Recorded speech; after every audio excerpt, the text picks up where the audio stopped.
Hi! Welcome to Vizag queen Shannu vlogs. అందరూ ఎలా ఉన్నారు? బాగున్నారా? మేము కూడా చాలా బాగున్నాం. మేమైతే వేలూరు నుంచి కాంచీపురం వచ్చేసాం. ఎర్లీ మార్నింగే స్టార్ట్ అయిపోయాం.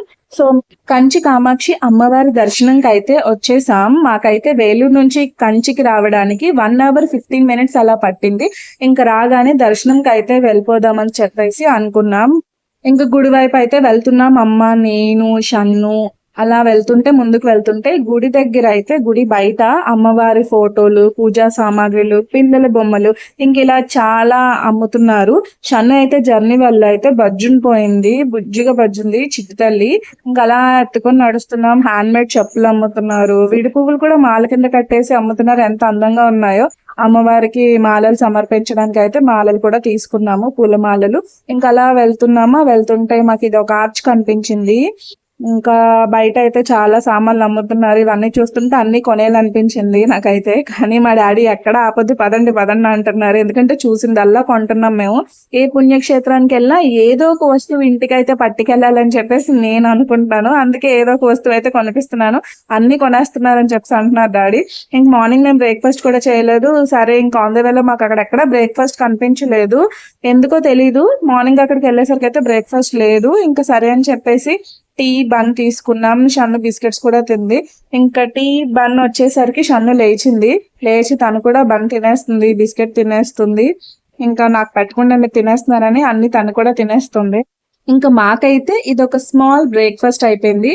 ఇంక బ్రేక్ఫాస్ట్ అయిపోయిందని చెప్పేసి దర్శనంకి వెళ్దాం అని చెప్పేసి అనుకుంటున్నాం. దర్శనం ఇంకొంతసేపు అయితే క్లోజ్ చేసేస్తారంట, మళ్ళీ 10 తర్వాత ఓపెన్ చేస్తారని చెప్పారు. ఇంకా బయట బొమ్మలు అయితే చాలా అట్రాక్టివ్ గా అనిపిస్తున్నాయి. బ్యాంగిల్స్ ఉన్నాయి, ఇంకా చాలా చాలా ఐటమ్స్ ఉన్నాయి. అవన్నీ తీసుకొని అంటే ఫస్ట్ దర్శనం చేసుకొని రిటర్న్ లో అన్ని కొంటానన్నారు. ఇంకా సరే అని చెప్పేసి టెంపుల్ ఎంట్రీ దగ్గర ఇలా శంకరాచార్యుల వారు, అమ్మవారు పద్మాసనంతో ఇలా ఉన్నారు. ఇలా టెంపుల్ కి అయితే మేము వెళ్తున్నాం.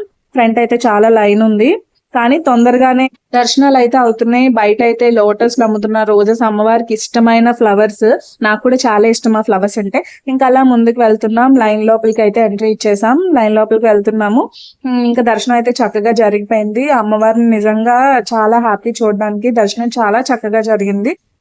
ఇంకా బయట మనం ఊరుకోం కదా, ఎలాగైనా ఏదో ఒక మెమరీ ఉండాలంటాం. ఫోటోషూట్ అయితే స్టార్ట్ చేశాను. డాడీ ఎక్కడ చూసినా ఫొటోస్ తీస్తున్నావు వద్దు అంటున్నారు. కానీ లేదు డాడీ, ఈ ఫొటోస్ మెమరీస్, మనం ఇక్కడికి వెళ్ళామని చెప్పేసి పలానా ఫోటో చూసినప్పుడల్లా గుర్తొస్తాయి. ఈ మెమరీస్ మనం అన్ని రీకలెక్ట్ చేసుకోవాలని చెప్పేసి మేమైతే అన్ని చోట్ల ఫొటోస్ దిగుతున్నాము. అన్ని ఫ్లెక్సీలు ఉన్నాయి, కట్అవుట్స్ అవన్నీ పెట్టున్నారు అమ్మవారివి. గుడి అయితే చాలా విశాలంగా ఉంది. చాలా మంది అయితే దర్శనంకి వచ్చారు. చాలా బాగుంది టెంపుల్. నిజంగా చిన్నప్పుడు ఎప్పుడో చూసాను, 30 years బ్యాక్ చూసాను. మళ్ళీ 30 సంవత్సరాల తర్వాత అమ్మవారి అనుగ్రహం కలిగింది నాకు. కంచి కామాక్షి అమ్మవారి దర్శనం. ఇంకా టెంపుల్ అంతా చూసాం. ధ్వజస్తంభం అదిగోండి, గోల్డెన్ ధ్వజస్తంభం, అవన్నీ చూస్తున్నాం. అవన్నీ చూసి ఇంకా ధ్వజస్తంభం దగ్గర అమ్మ కూడా నమస్కరించుకుంది. అవన్నీ చూసేసి టెంపుల్ అంతా ఒక రౌండ్ అయితే వేసాం. మా అమ్మ అంటుంది బంగారం బల్లి, వెండి బల్లి ఇక్కడే ఉంటాయి అంటుంది. డాడీ అంటున్నారు ఇక్కడ కాదు, బంగారం బల్లి, వెండి బల్లి ఇక్కడ కాదు, వేరే దగ్గరికి వెళ్ళాలి అని అంటున్నారు. అమ్మ ఎప్పుడో 30 years బ్యాక్ వచ్చింది కాబట్టి అమ్మకి సరిగ్గా గుర్తులేదు. సో ఇక్కడే ఉంటది అని టెంపుల్ అంతా తిప్పుతుంది మమ్మల్ని. ఇంకా అలా టెంపుల్ అలాగే అమ్మ వెనకాతలే తిరుగుతున్నాం మేము. ఎక్కడ బంగారం బల్లి, వెండి బల్లి అని వెతుకుతుంది పాపం. ఇంకా అదంతా తిరుగుతున్నాము. డాడీ ఏమో ఇక్కడ కాదు అని. ఇంకొక పంతులు గారిని అయితే అడిగాను. పంతులు గారు అయితే మంచి ఇంగ్లీష్ స్లాంగ్ లో మాట్లాడారు. వాట్ బంగారం బల్లి, వెండి బల్లి, it is not like that, it will be found in Varadaraj Perumal temple అని చెప్పారు. So I can understand as a recognition your speaking in that way అని చెప్పేసి చాలా బాగా మాట్లాడారు. నేనైతే షాక్. పంతులు గారు ఇంగ్లీష్ సూపర్ గా మాట్లాడారు.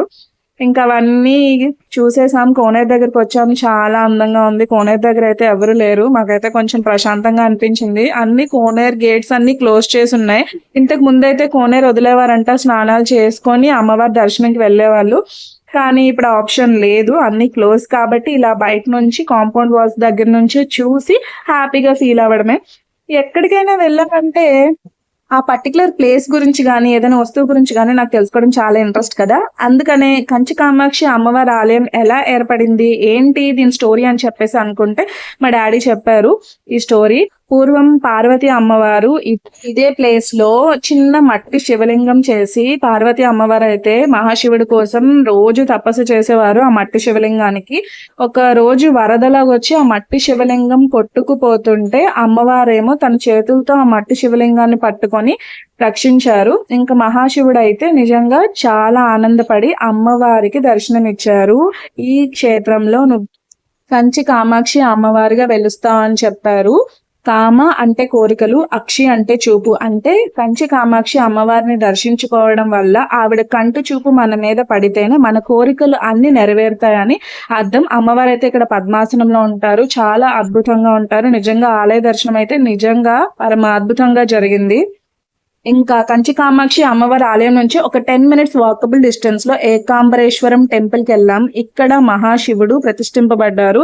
చాలా అద్భుతంగా ఉంది. అమ్మ నాన్న అయితే క్యూలో నించోలేక బయట పక్కన సిట్టింగ్ వేస్తారు. నేను క్యూలో నించున్నాను. షన్నుకి ఎక్కడ చూసినా ఫ్రెండ్స్ దొరికేస్తారు, వాళ్ళతో ఆడుకుంటుంది. ఇంకా ఏకాంబరేశ్వరం టెంపుల్ కి అయితే వచ్చేసాం. మహాకుంభాభిషేకం ఆల్రెడీ జరిగిందంట, సో దర్శించుకుంటే చాలా మంచిదని చెప్పారు. పక్కనే కాబట్టి ఇంకా నడుచుకొని వెళ్ళిపోయాం ఏకాంబరేశ్వరం టెంపుల్ కి. షన్ను హుండీలో డబ్బులు వేసి జేడ్ చేసేసుకుంటుంది. తన కోరికలన్నీ కోరుకుంటుంది. వాళ్ళ అమ్మమ్మ దగ్గరుండి మరీ దండం పెట్టిస్తుంది. ఇంకా అలా టెంపుల్ దర్శనం బాగా జరిగింది. చాలా క్యూ ఉంది. మాకైతే 2 hours పట్టింది దర్శనంకి. ఇంకా బయటకి రాగానే కోనేరు దగ్గరికి అయితే ఎగ్జిట్ వదిలారు. కోనేరు దగ్గర చెప్తే నమ్మరు, పామంతున్నాయి పెద్ద పెద్ద చేపలు. చిన్న చిన్న పిల్లలు ఉండేవంట, కానీ పెద్ద పెద్ద చేపలు అయిపోయాయి. చాలా పెద్ద చేపలు కోనేరులో పైన తేలుతున్నాయి. మా డాడీ అయితే షన్నుకు అవన్నీ చూపించారు. ఇంకా అలా కోనేరు ముందుగా నడుచుకొని వెళ్తే పెద్ద వృక్షం ఉంది. ఆ వృక్షం కింద జంట నాగుల్ని ప్రతిష్ఠించారు. నవగ్రహాలు కూడా ఉన్నాయి. ఇంకా అవన్నీ చూసాము. టెంపుల్ అంతా అబ్జర్వ్ చేస్తున్నాను నేను, మళ్ళీ ఎప్పుడు వస్తాము అని. మాకైతే ఫారినర్ కనిపించారు. ఈవిడ పేరు అయితే కాశీ అంట. చాలా బాగా మాట్లాడుతున్నారు. షన్నుకు చాలా అట్రాక్ట్ అయ్యారు. చాలా బాగుంది పాప అని చెప్పేసి అంటున్నారు. నా షన్ను అయితే అలా విచిత్రంగా చూస్తుంది. హైఫై ఇమ్మని అడుగుతుంది, భయపడుతుంది. షేక్ హ్యాండ్ ఇమ్మని కూడా అడిగారు, కానీ లేదు, అసలు భయపడుతుంది పిల్ల. ఇంకా అలాగా చూసుకొని ఉన్నాము. ఇంకా మా డాడీ తిరిగి తిరిగి అలసిపోయి ఈ చెట్టు కిందే కూర్చున్నారు. ఇంకా మమ్మీ నేను మొత్తం టెంపుల్ అంతా మళ్ళీ ఇంకోసారి చుట్టబెట్టేసాం. ఇదిగోండి జంట నాగులు, చాలా బాగా పూజ చేసుకుంటున్నారు అందరూ. టెంపుల్ అయితే ఓవర్ వ్యూ చాలా బాగుంది. అన్ని టెంపుల్ చూసుకున్నాను. మహానంది, చాలా పెద్ద మహానంది. ఇంకా అవన్నీ చూసుకుని ఉన్నాం. అందరూ ప్రసాదాలు తింటున్నారు. పక్కన ప్రసాదాలు అమ్ముతున్నారు, అవన్నీ తీసుకొని తింటున్నారు. ఇక్కడ వీళ్ళందరూ భజన కార్యక్రమాలు కూడా చేస్తున్నారు. ఇంక ఇవన్నీ చూసుకొని అలా ముందుకు వెళ్తున్నాము. ఇంకా టెంపుల్ నుంచి బయటకు ఎగ్జిట్ అయిపోతున్నాం. ఇంకా నేను నడుస్తున్నానని చెప్పేసి షన్ను కూడా నడుస్తానంటుంది. ఎత్తుకోవద్దు, నేను కూడా నడుస్తానంటుంది. చాలా బాగా నడిచేసింది బుడిబుడి అడుగులు వేసుకొని. ఇంకా ఇదైతే టెంపుల్ బయటికి. మేము ఈ గోపురం నుంచే ఎంట్రీ వచ్చాము, కానీ ఇప్పుడు ఈ గోపురం క్లోజ్ చేసేసారు. ఆ పక్క ద్వారం నుంచి ఎగ్జిట్ ఇచ్చారు. ఇంకా ఇక్కడ కూడా శివయ్య దర్శనం బాగా జరిగింది. బయట కూడా చాలా మంచి అమ్ముతున్నారు. ఇంకా అయితే మేము వరదరాజ్ పెరుమాళ్ ఆలయంకి వచ్చేసాము. మా అమ్మ కోరిక మేరకు బంగారం బల్లి, వెండి బల్లిని చూడడానికి ఇక్కడ ఉన్నాయంట. పెరుమాళ్ అయితే నిజంగా చాలా బాగా అలంకరించారు. దర్శనం కూడా చాలా బాగా జరిగింది. నిజంగా వెంకటేశ్వర స్వామి చాలా బాగున్నారు. ఇంక ఇవన్నీ చూసుకొని ఉన్నాము. ఇవన్నీ చూసుకొని బంగారం బల్లి, వెండి బల్లికి అయితే ఈచ్ 5 rupees టికెట్ పెట్టారు. ఆ టికెట్ తీసుకొని చాలా తిప్పారు. ఈ టెంపుల్ అయితే బయట చూడడానికి చాలా చిన్నదిలా కనిపిస్తుంది, కానీ లోపలికి వెళ్తే మీరు నమ్మరు, దగ్గర దగ్గర ఒక 2 hours లోపలంతా తిరగడానికి. చాలా క్యూ లైన్స్ ఉన్నాయి. జనాలు అయితే పర్వాలేదు, యావరేజ్ గా ఉన్నారు. క్రౌడ్ అయితే యావరేజ్ గా ఉంది. ఇంకా అలా లోపలికి వెళ్ళాం. చాలా తిప్పారు. ఎక్కడ బంగారం బల్లి, వెండి బల్లి అని వెతుకుతున్నాము. అలా తిరిగితే అప్పుడు లాస్ట్కి మాకు కనిపించాయి. ఫస్ట్ మేము చిన్నప్పుడు వెళ్ళినప్పుడు చాలా చిన్నగా ఉండేవంటే, ఇప్పుడు చాలా పెద్దవి చేశారు. బంగారం బల్లి, వెండి బల్లి, సూర్య భగవానుడు చాలా బాగా పెట్టారు. పెద్ద పెద్దవి చాలా బాగున్నాయి. ఇంకా అవన్నీ టచ్ చేస్తాము. వరదరాజ్ పెరుమాళ్ ఆలయంకి మేము వెళ్ళేసరికి కూడా ఫస్ట్ దర్శనం ఆపేశారు. అక్కడ నుంచి ఒక 1.5 hour వెయిట్ చేసిన తర్వాత లైన్ వదిలితే అప్పుడు వెళ్ళాం లోపలికి. ఇంకా ప్రతి గుడిలో కామన్ గా ఉండే కోనేరు దగ్గరికి వచ్చేసాము. ఇంకా కంచికి వచ్చి కంచి పట్టు చీరలు కొనుక్కోకుండా ఇంటికి వెళ్తే ఇంకా మన అమ్మ మనల్ని ఉంచుతాదా? ఇంకొంచదు కదా. ఇంక అందుకే కంచికి వచ్చాం. ఇక్కడ కంచి పట్టు చీరలు చాలా మంచి రేటుకి మంచి ఎక్సలెంట్ సారీస్ దొరుకుతాయని చెప్పారు అమ్మకి. ఆల్రెడీ ముందు నుంచి తెలుసు కంచి అంటేనే చీరలు అని చెప్పేసి ఇంక సరే అని ఇంకా పట్టు చీరలు కొనడానికి మేము దండయాత్ర మొదలు పెట్టేశాము.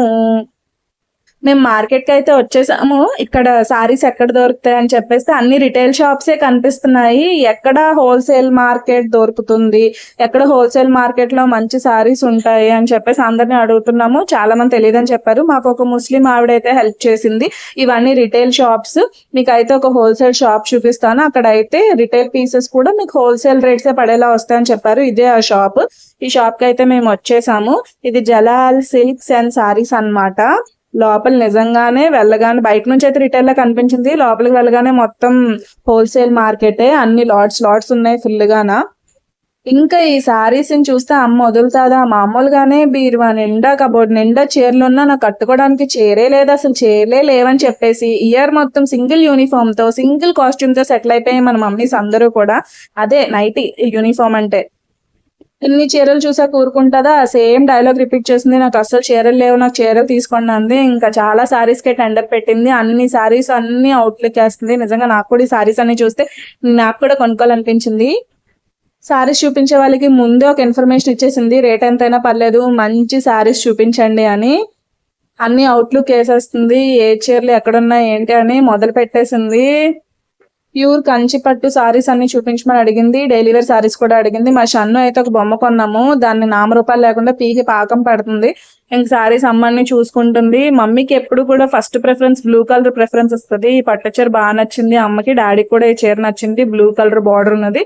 డాడీ కూడా అదే తీసుకున్నారు. ఇంకా చాలా సారీస్ ఇంకా బెటర్ గా చూపించండి అడిగితే ఆ అబ్బాయి ఏ మాత్రం విసుక్కోకుండా చాలా చక్కగా చూపించారు. అన్ని సారీస్ చాలా లాట్స్ తెచ్చి అన్ని మోడల్స్, అన్ని ప్యాటర్న్స్, అన్ని కలర్స్ అన్ని చూపించారు. మమ్మీ అయితే చాలా హ్యాపీ. ఇంకా సారీస్ అన్ని ఎదురుగా వేసుకొని కూర్చుంది. నాకు చీరలన్నీ కొనమని. డాడీ అవన్నిట్లో ఇంకొన్ని ఫిల్టర్ చేశారు. మా షన్ను బొమ్మను పీక్ పాకం పెట్టేసింది కదా, అవన్నీ సర్దుకుంటుంది. మా డాడీ ఒక పక్క నుంచి ఆ చీర బాగుంది ఈ చీర బాగుంది అంటుంటే మా మమ్మీ అందులో ఇంకా కలర్స్ తీయండి అంటుంది. ఆ కలర్స్ అన్ని పాపం ఇగో ఈ అబ్బాయి అన్ని తీసుకొచ్చి చూపిస్తున్నారు. అన్ని చూస్తుంది. అన్ని బాగున్నాయి అనిపిస్తుంది అమ్మకి. కాకపోతే అమ్మ దగ్గర అన్ని కలర్స్ ఉన్నాయి, అన్ని ప్యాటర్న్స్ ఉన్నాయి, అయినా లేవనే చెప్తుంది. ఈ బ్లూ బార్డర్ది డాడీకి నచ్చింది. ఇవన్నీ చూస్తున్నారు. ఒకటైతే తీసుకుందాం మంచి కంచిపట్టు సారీ అన్నారు. తర్వాత డైలీ వేర్ సారీస్ అయితే ఒక 5-6 తీసింది. ఇవన్నీ చూసి నేను కూడా నాకు హాఫ్ సారీ తీసుకోమని చెప్పాను. 4th ఫ్లోర్ లో ఉంటదని చెప్పారు. మమ్మీ ఏమో ఈ పిల్ల ఎప్పుడు హాఫ్ సారీస్ కట్టదు, వద్దు అని చెప్పేసి తీసుకోనివ్వలేదు. మరి మా అమ్మ మాత్రం చీరలు కట్టేస్తుంది ఏంటి, ఎప్పుడు నైటీలోనే సెటిల్ అయిపోయింది కానీ చీరలు కొనేసుకుంటుంది. ఇంకో ఇన్ని చీరలు అన్ని ఒకేసారి వేసేసుకొని చూసారని ఆతృత ఇవన్నీ తీసేసుకోమని. పట్టు సారీస్ కి అయితే నిజంగా మంచి సర్టిఫికేషన్ కూడా ఉంది. ఇలాగా చాలా బాగున్నాయి. గవర్నమెంట్ ఆఫ్ ఇండియా ప్యూర్ పట్టు సిల్క్ సారీస్ అని చెప్పేసి ఇస్తున్నారు, మంచి సర్టిఫికేషన్. అవి మనం చూసి స్టిక్కర్ చూసి తీసుకోవచ్చు. షన్ను బొమ్మలతో ఆడుకుంటుంది యాజ్ యూజువల్ గా. అవన్నీ వేసి చూపిస్తున్నారు అమ్మకి. అవన్నీ చూస్తుంది, ఏ కలర్ నచ్చిందని చూస్తుంది. అన్ని మోడల్స్ లోని డైలీ వేర్ సారీస్ కూడా వచ్చి చాలా సేపు అయింది. అందుకే మాకు టీ బ్రేక్ కూడా ఇచ్చారు. ఈ వీడియో నచ్చితే లైక్, షేర్ అండ్ సబ్స్క్రైబ్. మళ్ళీ నెక్స్ట్ బ్లాగ్ లో కలుద్దాం. బాయ్.